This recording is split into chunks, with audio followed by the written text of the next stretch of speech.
Mary? I heard you got stuck with babysitting duty this year. How'd you manage that? You know, he used to be a student, right? Yeah, that's why he knows how to inflict maximum pain on us. I thought all the Nazis were hiding in Argentina. Stifle it, Tully. Well, there is some of the trailer for a different type of holiday film, The Holdovers. On the right, Paul Giamatti, the great actor, in what is kind of a raucous Odd Couple kind of thing. He plays a curmudgeonly instructor, but I don't want to give too much away because look who's with us on the couch, making his couch debut. Jackson Weaver, welcome. Thank you so much. Eli, you've been here. I haven't had a chance to talk to you on the couch, so welcome back. Nice to see you both. All I remember is that during TIFF, or at the end of TIFF, you went off on how you thought The Holdovers. I cornered you in a hallway. I'm like, you have to hear about this movie. We share a love of Paul Giamatti and his Mr. acting. Dismay and Dystopia has finally found his film. And it's The Holdovers. So in case anyone missed that conversation, not our hallway conversation, but the one we had on air, remind us. So this film is set right in the 1970s. Eli, I don't know if you noticed, but I'm actually wearing my Miller High Life, the champagne of beers. Very nice. It is an element of this film where the setting and the set pieces are almost a character. We are at Barton Academy, a prep school in New England in 1970. We have that curmudgeonly professor played by Paul Giamatti. His character is Paul Hunnam. He is an ancient cultures professor. He is forced to take care of a ragtag group of misfits forced to hold over for the winter holidays at that school, one of which is Angus Tully, played by Dominic Sessa. You see him there on the left. And he is somebody who has been through the ringer. He is just so upset with his life. Both of them are. They're kind of kindred spirits. You said an odd couple. And I think you kind of get what kind of movie this is just from that setup. But what is so beautiful here is, as I said, this setting is so specific. I read a review that an audience member said it's like being beaten to death by a Cat Stevens album, which is exactly what it's like. It's amazing. But also the language in this, the lines in this are so meaty, so amazing. We have a clip. I wanted to take a little preview about how they speak to one another that I'm just enamored with. Okay. I can tell by your faces that many of you are shocked at the outcome. I, on the other hand, am not, because I have had the misfortune of teaching you this semester, and even with my ocular limitations, I witnessed firsthand your glazed, uncomprehending expressions. Sir, I don't understand. That's glaringly apparent. No, it's... I can't fail this class. Oh, don't sell yourself short, Mr. Coates. I truly believe that you can. I'm supposed to go to Cornell. Unlikely. Unlikely. He calls them snarling Visigoths, hormonal vulgarians. He says one boy is too dumb to pour piss out of a boot, a hormonal troglodyte, something along those lines. I love it. I don't know, Eli. This could not work without the wonder that is Paul Giamatti. He is one of the finest. I don't even want to call him a character actor because he gives us such amazing, rich, lived-in performances.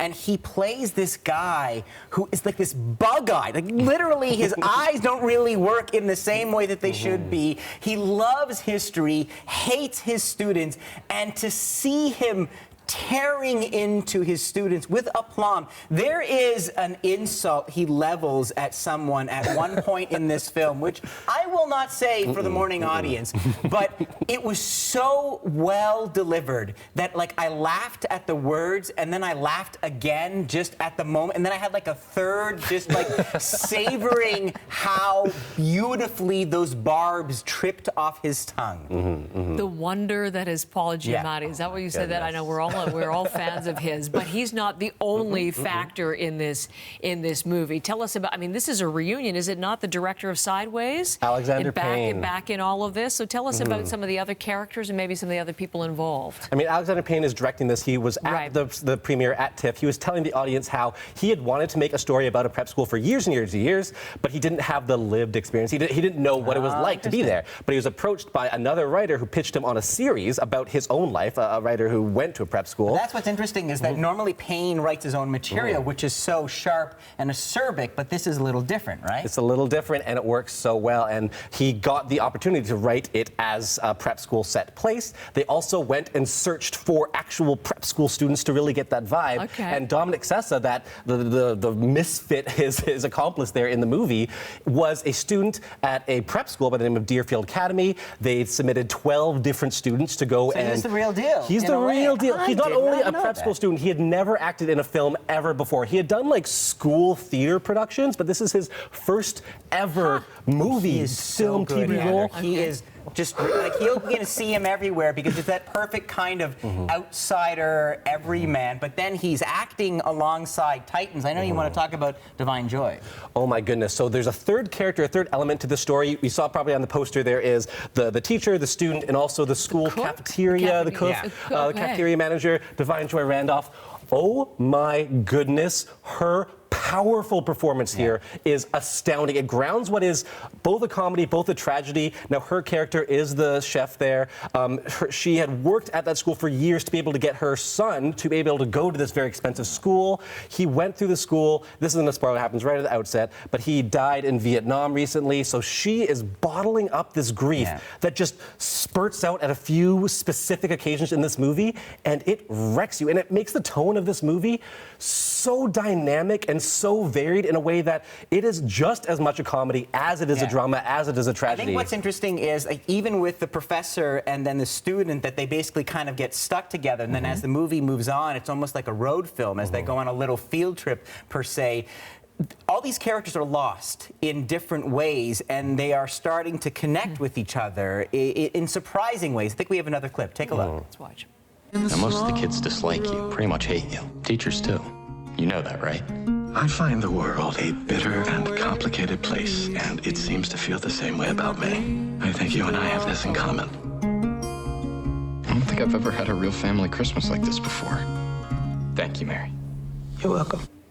I mean, melancholy doesn't quite cover it. There's a lot there. It's amazing. So why do you still, I mean, it's been a couple of weeks since we first discussed this. Do you still think this is the best film of the year? Oppenheimer is amazing. Killers of the Flower Moon, very fantastic. This movie has my heart and soul. Best movie 2023. Now, there's some elements of this. I mentioned Divine Joy Randolph's character. She's one of the few black characters in this film, and all of the black characters in this film, there's another janitor, they all kind of serve somebody, which could be seen as kind of exploitative, but I think it really gets to the essence of what this movie is. This is about three characters who have been put upon by the world, and they see themselves as disadvantaged by those who experience privilege. And it's kind of a triumphant way of interpreting how the human condition can champion over that, and you can find meaning in anything and everything. I don't know if Eli saw this, but oh my goodness, I love this movie.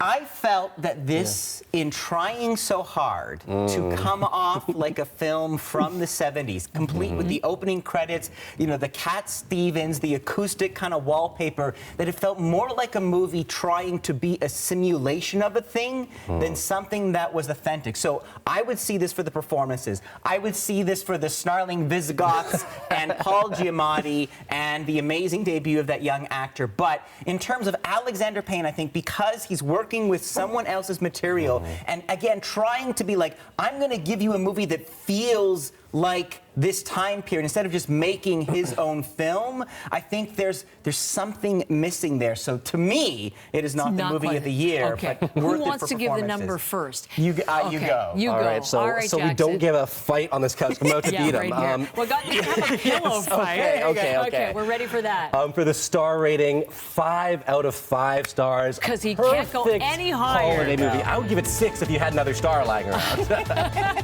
And Eli? I mean, a much more humble but respectable 3.5. I'm going to give it a 3.5. Okay, 3.5. That's not too bad. Little early holiday present for you in the theaters today. Thank you, guys. Nice to have you both in. We'll see you next time. Jackson and Eli. Thank you so much. Have a great weekend. Oh, yes.